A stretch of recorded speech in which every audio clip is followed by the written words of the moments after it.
Bismillah ar-Rahman ar-Rahim. Welcome back dear students to new class. خرغلاست ګرانو زده کوونکو نوی کلاس ته. په دغه کلاس کې به تاسو د انګلیسي ژبې شارټ سنټنسز یعنی کوچنۍ جملې وړاندې کیږي. نو ټایم نه ویسټ کوو، راځئ چې کلاس شروع کړو. نمبر 1. Please give me change money. Please give me change money. مهرباني وکړه ماته روپۍ راکړه یا ماته پیسې راکړه. Move aside. Move aside. یو طرف ته شه. Doctor will inject you. Doctor will inject you. ډاکټر به تا ته پیچکاري وکړي. Take the taxi. Take the taxi. ټیکسي راونیسه. Clear up. Clear up. ورکشه. Think again. Think again. بیا سوچ وکړه. He can't speak English. He can't speak English. هغه په انګلیسي خبرې نشي کولای. Pray for me. Pray for me. ما ته دعا وکړه. It is hot today. It is hot today. نن ورځ هوا ګرمه ده یا نن ورځ ګرمي ده. Do you have cash money? Do you have cash money? نغدي پیسې لري؟ آیا نغدي پیسې در سره شته؟ He is innocent. He is innocent. هغه بېګناه دی.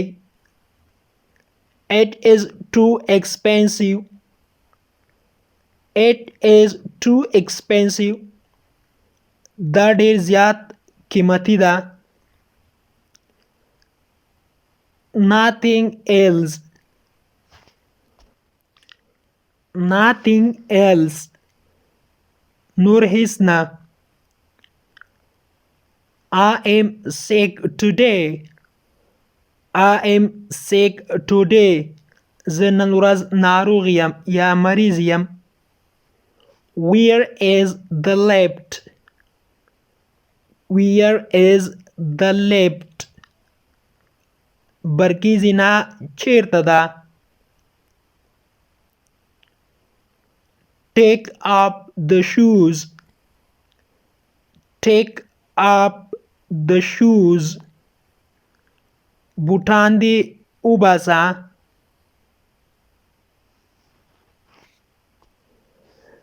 I know him.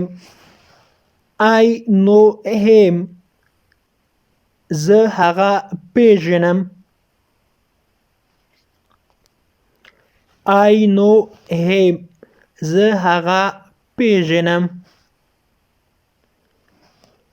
Don't worry. Don't worry. اندېښنه مه کوه. Don't show up. Don't show up. ځان مه ښیه.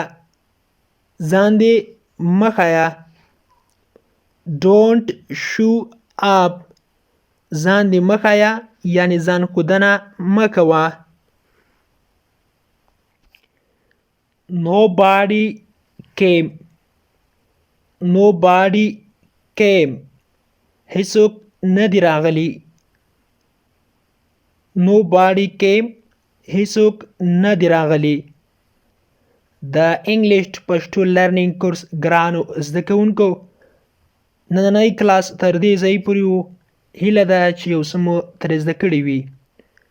که غواړئ چې انګلیسي ژبه په ساده پښتو ژبه کې زده کړئ نو مهرباني وکړئ زموږ انګلیش ټو پښتو لرنینګ چینل سبسکرایب کړئ، تر څنګ یې د بیل آیکن وهئ او بیا په آل کلیک وکړئ.